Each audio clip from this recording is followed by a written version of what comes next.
Obama के पहले राजकीय अतिथि के तौर पर पहुंचे प्रधानमंत्री मनमोहन सिंह का स्वागत कुछ इस अंदाज में हुआ, लेकिन दुनिया की नजर टिकी है ओबामा मनमोहन की मुलाकात के नतीजों पर।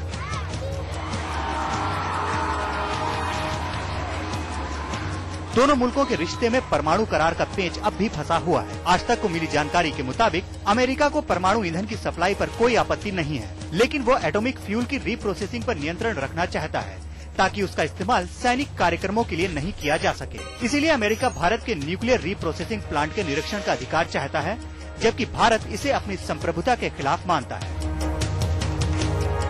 परमाणु करार के अलावा प्रधानमंत्री पर्यावरण पर भी अमेरिका के साथ आम राय कायम करने की कोशिश करेंगे, ताकि कोपेनहेगन में होने वाली बैठक में दुनिया को ग्लोबल वार्मिंग के खतरे से बचाने के लिए कोई ठोस पहल की जा सके। अजय कुमार, वॉशिंगटन, आज तक।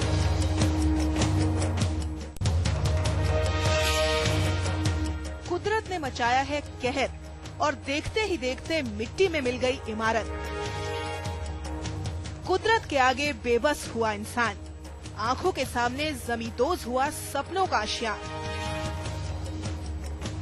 ये तस्वीरें हैं टर्की के कस्बे डूचको की, जहां पिछले कई दिनों से बाढ़ ने जबरदस्त तबाही मचा रखी है। डूचको के कस्बे में जब बाढ़ ने कहर बरपाना शुरू किया तो छोटी सी पहाड़ी के ढलान पर बनी इस इमारत पर खतरा मंडराने लगा।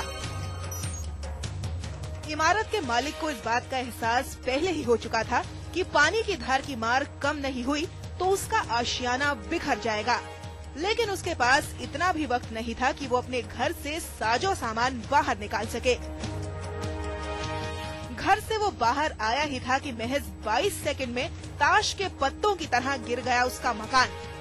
आज तक ब्यूरो। जब बीच समंदर में छिड़ी जिंदगी और मौत की जंग, तो जीत गई जिंदगी। ये खबर है इंडोनेशिया से। इंडोनेशिया में समंदर में एक जहाज डूबने से करीब 25 मुसाफिरों की मौत हो गई।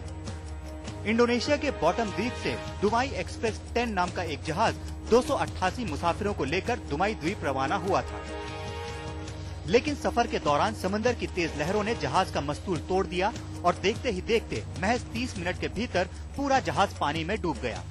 जहाज के मुसाफिर खुशकिस्मत थे कि उसी जहाज के साथ साथ एक और जहाज समंदर में मौजूद था। जैसे ही जहाज ने जल समाधि ली, पास से गुजर रहे जहाज के नाविक फौरन बचाव के लिए आ पहुंचे। हालांकि खतरनाक लहरों से डूबे मुसाफिरों को निकालना आसान काम नहीं था, लेकिन एक एक कर 240 से ज्यादा मुसाफिरों को सुरक्षित निकाल लिया। अभी भी कई मुसाफिर लापता हैं। आज तक ब्यूरो।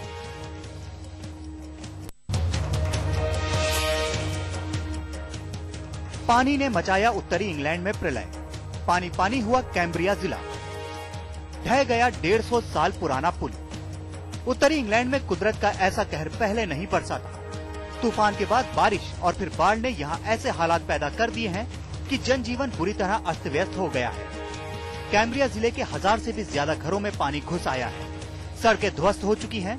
कैम्ब्रिया जिले के लोगों से कहा गया है कि वो फिलहाल अपने घरों में न लौटें, क्योंकि इससे उनकी जान को खतरा हो सकता है। ब्रिटेन के मौसम विभाग ने सिर्फ पॉकरमाउथ इलाके में 24 घंटों में 314.4 मिलीमीटर बारिश दर्ज की है।